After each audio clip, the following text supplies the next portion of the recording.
एसाव से मिलने की तैयारी। 1 और याकूब ने भी अपना मार्ग लिया और परमेश्वर के दूत उसे आ मिले।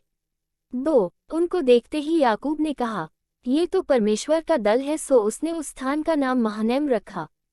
3 तब याकूब ने सेर देश में अर्थात अदोम देश में अपने भाई एसाव के पास अपने आगे दूत भेज दिए। 4 और उसने उन्हें यह आज्ञा दी कि मेरे प्रभु एसाव से यूं कहना कि तेरा दास याकूब तुझसे यूं कहता है कि मैं लाबान के यहाँ परदेशी होकर अब तक रहा।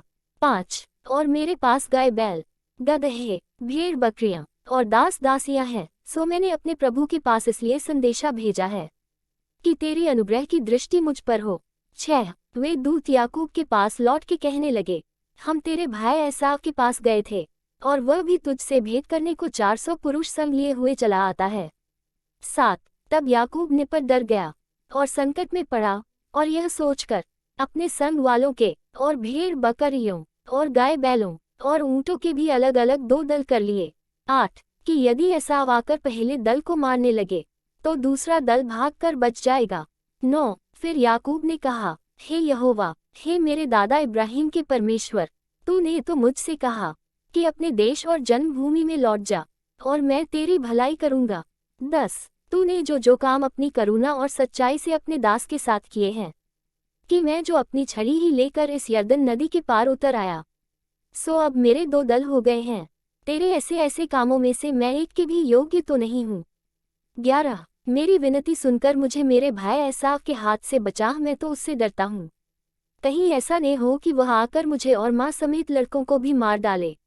12 तूने तो कहा है कि मैं निश्चय तेरी भलाई करूँगा और तेरे वंश को समुद्र की बालू के किनकों के समान बहुत करूँगा, जो बहुतायत के मारे गिने नहीं जो सकते। 13 और उसने उस दिन की रात वहीं बिताई और जो कुछ उसके पास था उसमें से अपने भाई एसाव की भेंट के लिए छांट छांट कर निकाला। 14 अर्थात 200 बकरियां और 20 बकरे और 200 भेड़ें और 20 मेढ़े, 15 और बच्चों समेत दूध देने वाली 30 ऊँटनियां और 40 गायें और 10 बैल और 20 गदहियां और उनके 10 बच्चे। 16 इनको उसने झुंड झुंड करके अपने दासों को सौंपकर उनसे कहा, मेरे आगे बढ़ जाओ और झुंडों के बीच बीच में अंतर रखो। 17 फिर उसने अगले झुंड के रखवाले को यह आज्ञा दी कि जब मेरा भाई एसाव तुझे मिले और पूछने लगे कि तू किसका दास है और कहाँ जाता है और ये जो तेरे आगे आगे हैं सो किसके हैं। 18 तब कहना कि यह तेरे दास याकूब के हैं। हे मेरे प्रभु एसाव, ये भेंट के लिए तेरे पास भेजे गए हैं और वह अब ही हमारे पीछे पीछे आ रहा है। 19 और उसने दूसरे और तीसरे रखवालों को भी वरन उस सबों को जो झुंडों के पीछे पीछे थे ऐसी ही आज्ञा दी कि जब एसाव तुमको मिले तब इसी प्रकार उससे कहना। 20 और यह भी कहना कि तेरा दास याकूब हमारे पीछे पीछे आ रहा है, क्योंकि उसने ये सोचा कि यह भेंट जो मेरे आगे आगे जाती है, इसके द्वारा मैं उसके क्रोध को शांत करके तब उसका दर्शन करूंगा। हो सकता है वह मुझसे प्रसन्न हो जाए। 21 सो वह भेंट याकूब से पहले पार उतर गई और वह आप उस रात को छावनी में रहा। याकूब का मल्लयुद्ध। 22 उसी रात को वह उठा और अपनी दोनों स्त्रियों और दोनों लौंडियों और 11 लड़कों को संग लेकर घाट से यब्बोक नदी के पार उतर गया। 23 और उसने उन्हें उस नदी के पार उतार दिया, वरन अपना सब कुछ पार उतार दिया। 24 और याकूब आप अकेला रह गया, तब कोई पुरुष आकर पह फटने तक उससे मल्लयुद्ध करता रहा। 25 जब उसने देखा कि मैं याकूब पर प्रबल नहीं होता, तब उसकी जांघ की नस को छुआ, सो याकूब की जांघ की नस उससे मल्लयुद्ध करते ही करते चढ़ गई।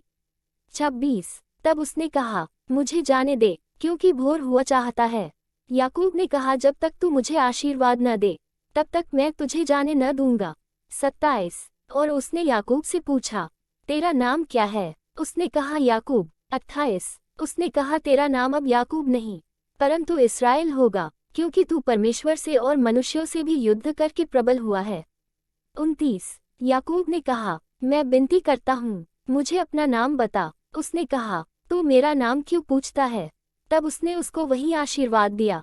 30 तब याकूब ने ये कहकर उस स्थान का नाम पनीएल रखा कि परमेश्वर को आमने सामने देखने पर भी मेरा प्राण बच गया है। 31 पनूएल के पास से चलते चलते सूर्य उदय हो गया और वह जांघ से लंगड़ाता था। 32 इजरायली जो पशुओं की जांघ की जोड़ वाले जंघानस को आज के दिन तक नहीं खाते। इसका कारण यही है कि उस पुरुष ने याकूब की जांघ की जोड़ में जंघानस को छुआ था।